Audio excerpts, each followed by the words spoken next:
Go for it.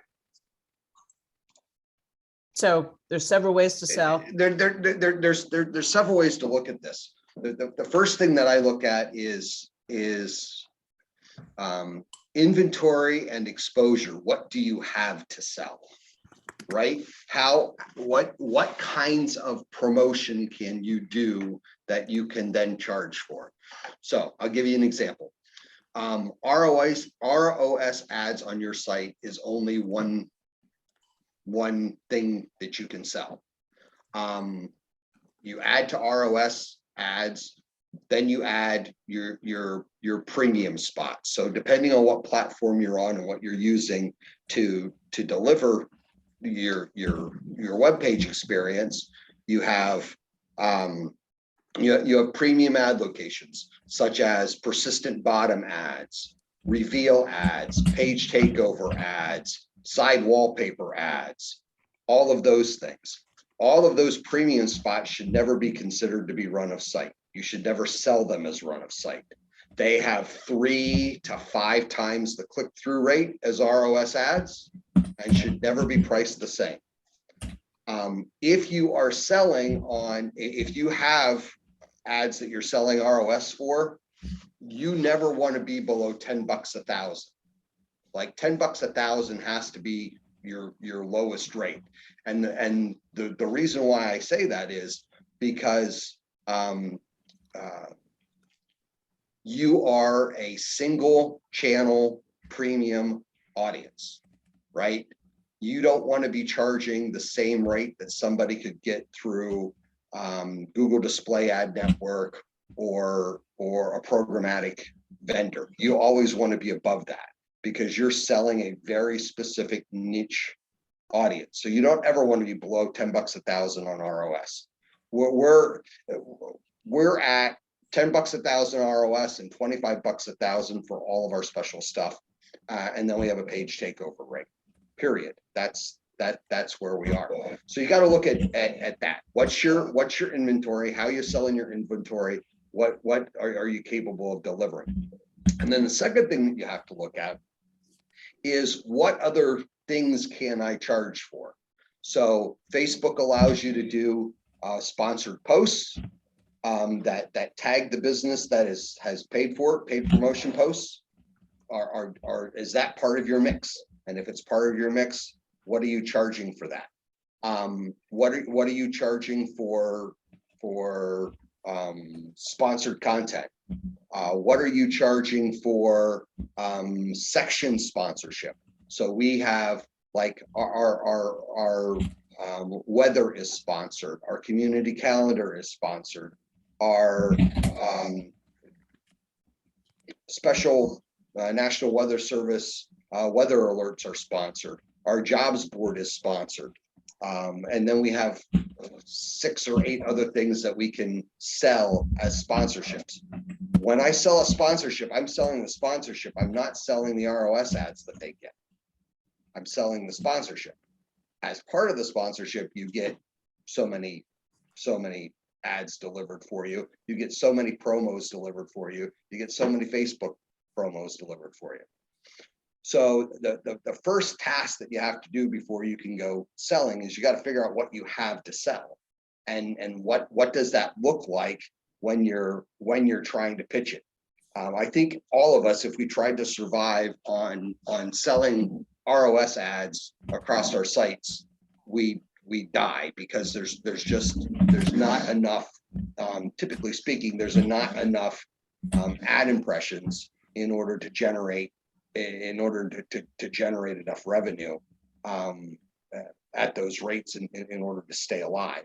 So you've got to figure out what are all those things that you can piggyback on that you ultimately can sell to people.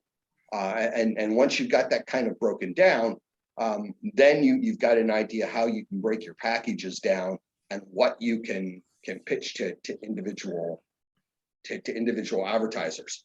I think on the small side of things, it's much easier to pitch community service and the value of what you're doing for your local community than it is to try to get somebody to sponsor you based on ad impressions. Our first year in business, 2019, we sold all sponsorships. We didn't worry about selling ad impressions. As 2019 went along and we started to pick up more page views and more ad impressions, and I got to an ad inventory where I felt comfortable being able to break that ad inventory out and sell ad inventory, that's when the fall of 2019 we switched over to a rate card that was based on our total number of ad impressions, and it's when I developed my system for keeping track of exactly what I have ad unit wise to be able to sell. Now, the other thing that plays into this is making sure that you've maximized your impression delivery across your site, so that you have a proper ad density for ad and text density, so that you can maximize the number of ads that you're delivering on your site, which again is super important. I was talking to Town News last Friday, and we're delivering right now pretty close to 7 ads per page view. And when I say delivering, that's viewable ads. That's not ad locations on the page. That's the number of viewable ads that we're delivering per page. Does that vary depending on whether you're mobile or desktop? No, it does not, because of how we have our ads set up. It does not vary. Almost every page view for me is guaranteed, the way we have it set up, to be at least 4 ad impressions. About 30% of the time, it's automatically 5 ad impressions. Right off the bat, the moment they click the button and head to the story, they will see 4 ads before they get to the story. Even on this horrible gadget. Correct. Yep. And if you look, so we capitalize on something that we stumbled on during COVID, and I can show you.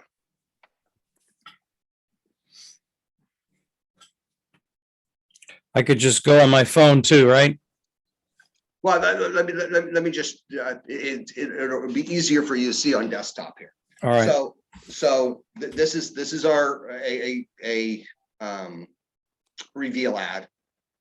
So this is a premium ad location, but we have 2 sets of navigation.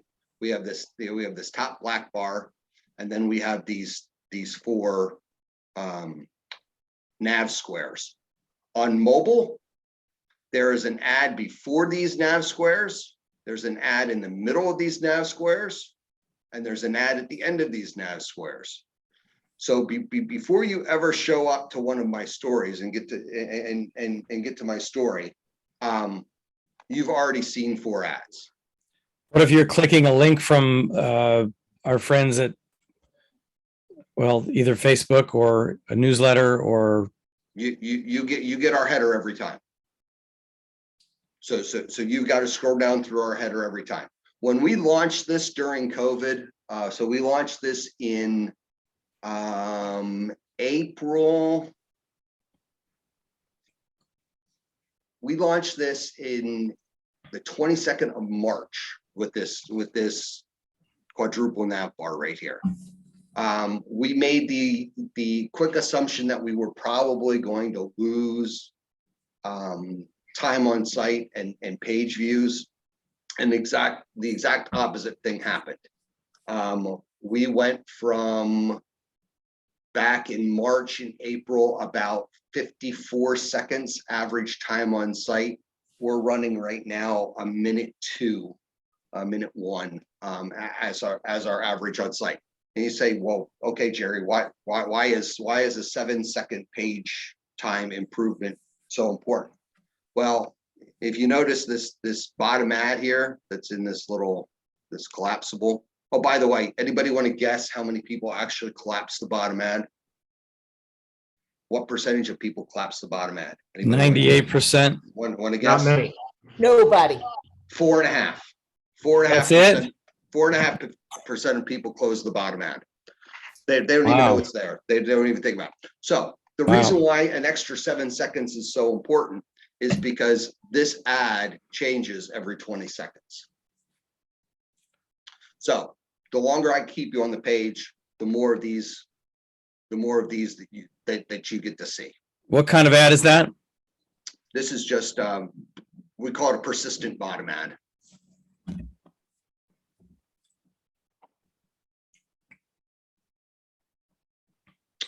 So yeah, you've got to have your ad locations maximized, so that you know how many ads you can serve and ads you can deliver per page, which will then help you be able to figure out exactly what inventory you have to sell, and how that inventory can be broken up, and what you can get for sponsorships and not for sponsorships.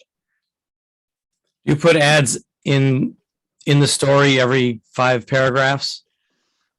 That's one of the things we don't control, and Town News is a little bit funky about how that works out. I would say there's an ad roughly every 3 to 7 paragraphs, depending on the story, depending on how it's formatted, depending on a lot of things. It's one of my ongoing discussions with Town News, is how to better optimize in-story ads, but I haven't been able to get anywhere in almost 3 years of going back and forth with them. So I maximize my ads in other places. I almost don't even count my ad locations in story. Wow. I'm surprised to hear you say that. That's where most of our impressions are. Oh, yeah, obviously that's where most of our impressions are, but if I can't get a straight answer from my vendor, I'm going to go to the areas that I absolutely can control, and make sure that they show the maximum number of ads that I could possibly show.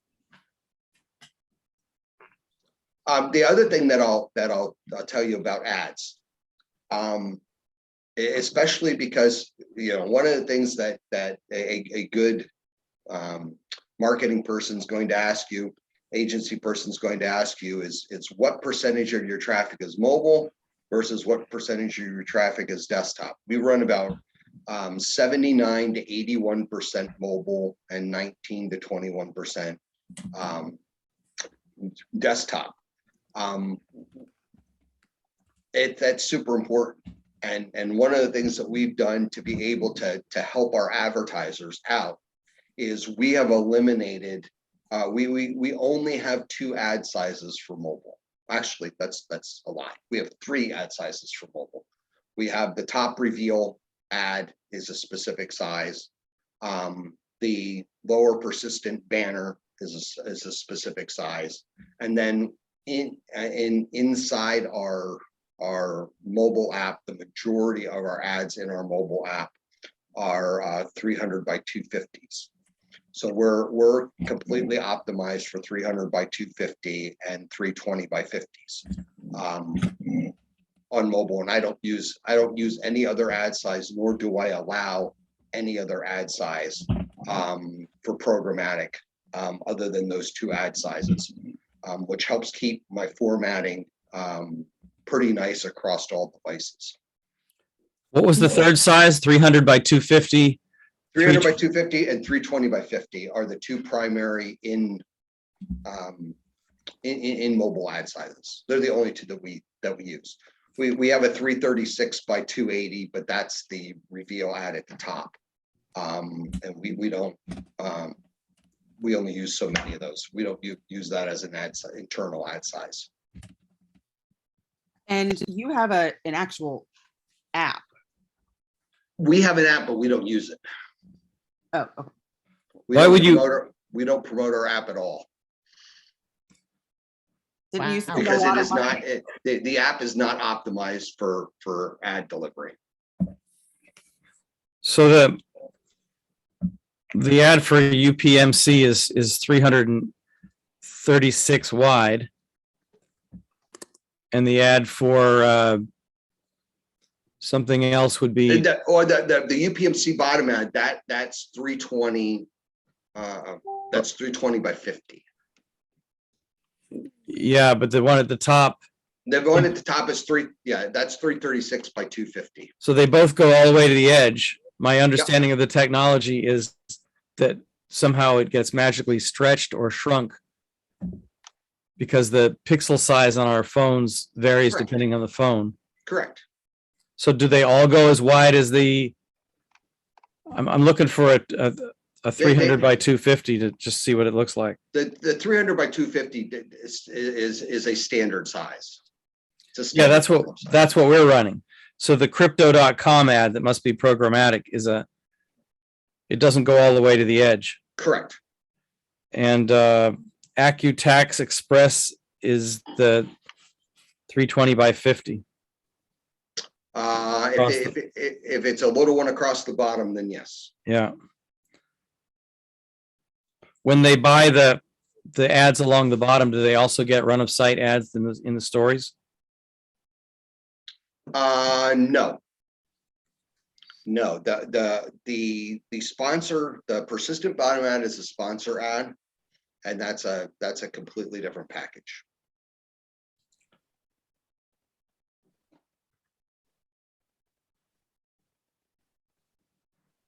Because those ad, that persistent bottom ad, that click-through rate on that ad is like 0.38, something around there, and it's the second highest click-through rate on the site. Our click-through rate on our top reveals is somewhere around 0.52, something like that, and our average across the site for all ads, we were on about a 0.15 across all ads, 0.14, 0.15, depending on the month.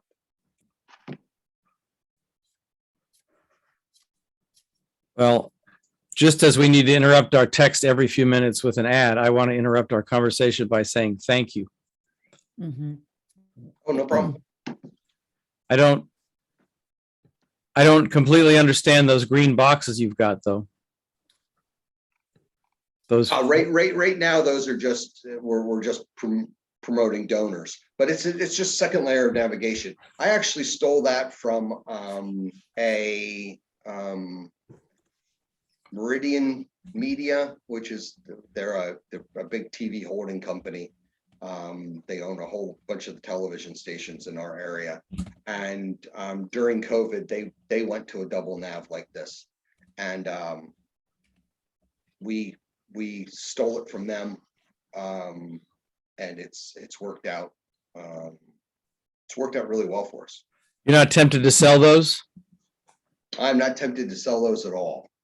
They're the most visible thing on the site. They repeat every so often. Yep. Which is why I want donors to see them, and then we rotate them out with section things. So our jobs board may be there, our community calendar may be there, our obits may be there. It depends. Right now, it's for donors. There's an empty. Oh, I see. Pops up. You get paid for the foster care ad? Yep. Yep. The only area freebie that we run is for our local United Way. Everything else is we have about 5 advertisers that are trade. And we have, our regular 30 some paid advertisers plus our programmatic. Those little bitty banner ads at the bottom, can't read the damn things. Yep, depends on the device you're on. Depends on how old you are and how recent your prescription is too. Yeah, I would agree with that too. But you have so many more calls to action on your page than we do. I'm looking at this like, wow. Are you doing a short-term fundraising campaign? Yeah, we have never done a donor campaign before. So this is our foray into trying to get some monthly donors and beef up our donor base. And I think we just surpassed 15 monthly donors, maybe, which is good for us considering we had none. So to So go let from me 0 to 15, we'll take it. ask you a question about your events calendar. Sure. It's folks add their own events. Do you curate them at all? So we use Freedom? City Spark for our calendar. Mhm. And the reason why we use City Spark from our calendar is we don't have to have any employee input to it. When somebody adds to the community calendar, we get a notification that says, do you want to approve this or not? And we can hit the button and do it or not. And I like City Spark because every event that gets entered gets its own URL. So if we want to go through and like starting in the spring, we'll do a weekend events post, upcoming things to do this upcoming weekend, and we can go into our own calendar and we can pull the individual URLs for each one of the events and write the article up. And then it has its own promotion and ad sales part of it that we don't even have to touch. The person who's entering the event or whatever can just buy their own ads and do their own thing, and it's a 60-40 revenue split.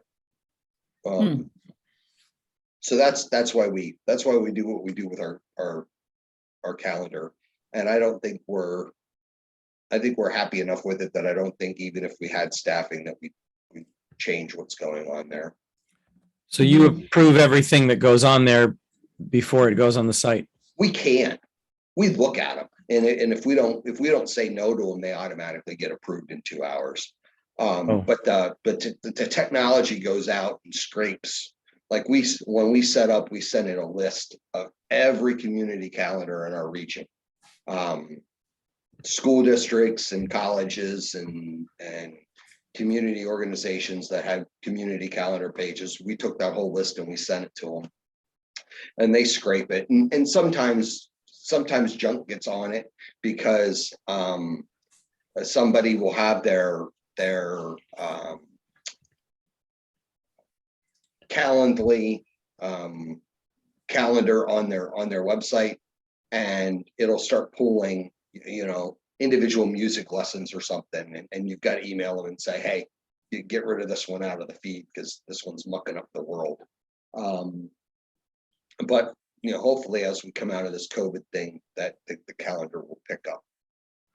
But yeah, it's a self-curated thing. Do you sell ads against it? We sell a sponsorship for it. So we sell an overall sponsorship, and then in that sponsorship, you get a whole bunch. You get a daily post on our Facebook page and in several of our community groups that says, check out today's calendar brought to you by Blaze Alexander Chevrolet.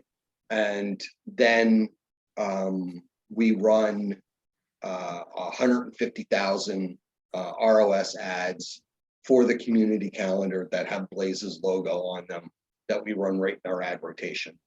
And we're actually going to change that. We're developing a whole bunch of in-story promotional graphics because again, in-story is what most people see. and we're going to actually just manually drop in inside our stories, our own promo graphics for community calendar, jobs board, obituaries, are the first three that we're going to do, to help drive other traffic to those pages. I don't see an ad on desktop for your calendar. Is it just unsold right now? Well, it depends on I mean, the chances of you seeing one, we've delivered 9 million ads, and we only delivered 150,000 of those. So it depends on where you're in the rotation for the day. Okay, I see it now. If you'll see one or not. I saw Blaze Alexander. It popped up. Yep, that's them. I don't know how, if there's a little guy on my shoulder saying "shut up," but I gotta say, your calendar has some good features in it, but I like our calendar better. So if Rose, you are looking for a calendar, I would ask you to take a look at ours. It's also licensable separately. What I like about ours is that the same ad feed feeds our calendar, and we can have up to 600 words. Jerry has touched base on this. He hasn't come out and said it directly, but him and I have had lots of conversations about this. Nothing shows that you believe in your advertising than internal ads. Don't forget to run internal ads promoting your newsletter, promoting your supporter program, promoting your calendar. I think I haven't had an advertiser tell me, but I think it shows a lot when an advertiser sees that you're using your own ads to promote stuff that's going on. I think it helps a lot. It does, unless all you have on there is house ads, like we started with. Yeah, but Yeah. you still can promote you can still run ads against your own stuff. Yeah. And that's, that's a good thing. And just limit it. We were limiting our in-house promotion to 10% of our overall overall ad inventory. We're reducing that because, like I said, we've made the decision to make our reporters do a little bit more work and drop stuff in stories for us. But it's only because we've got such a really good programmatic deal right now that, giving myself 50,000 ad impressions and getting paid programmatically for it actually makes a difference. So we're switching that up a little bit. But when you see them in story, they're going to look like ads. That's what your brain's going to think. But the more you can promo your own stuff, the better off you are. We promoted our because we had a big weekend with the snow. So at the bottom of every story this weekend, we put, appreciate this content. We're reader supported. We are for profit, but support us. And we put that and the newsletter in every single story. People click on it. I appreciate it. Yeah, we had our best. Last week was our best week ever for newsletter signups. We had 50 newsletter signups last week, which is stellar for us. If we get 80 to 100 a month, I'll take that. I think we got 160 this month so far. So promoting that stuff, support our journalism, sign up for our newsletter. You should have blocks that say that, programmatically right in every one of your stories. That should be the last two things to every story. Should be those two calls to action. And speaking of reader-supported journalism, and I'm glad for the reminder because I don't do nearly enough of that internal ad promotion. But a few weeks back, there was some discussion about a donation button, and there were a couple of recommendations, and I did some investigation, pulled something up on my browser, and then system crashed, and I couldn't remember where I had been. So does anybody recall? Yeah, Richard, it was Press Patron that Doug, Jerry, and I use at least. We Press use it Patron. as well. We use Yeah, Press. in WeHop. Okay. What did you say, Bob? Which one?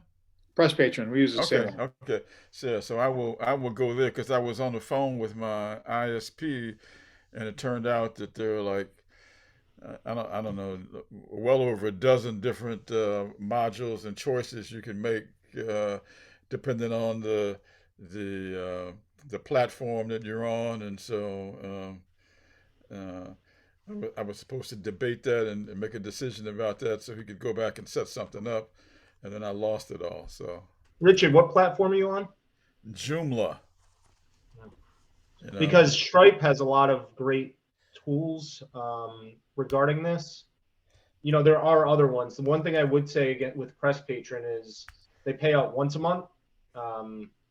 You know, where you know, some others that we use pay out as the income comes in. So just something I would say that's the biggest thing I would bring up about it. But Press Patron has been great.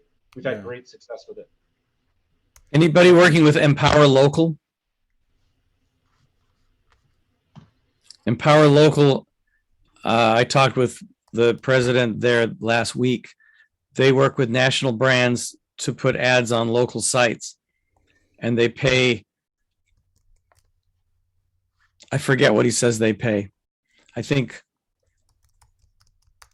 $6 per thousand. Yeah, it's $6. That's correct.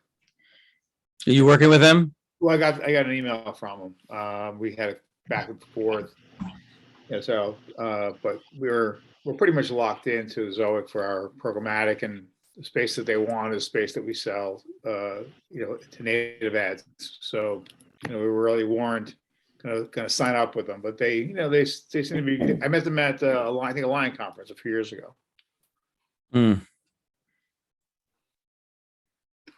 Okay, so no red flags.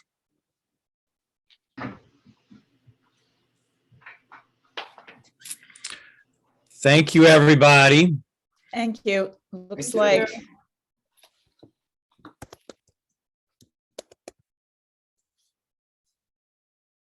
Rose, we're all waiting for you to finish. and we'll oh sorry, and we'll whatchamacallit, we'll post it, we'll download it in and then probably just stick it on our YouTube page and send you, make it private, send a link. I can just, sure. All right, sounds good. Thanks, you. fellas. Thanks, everybody. Have a good week.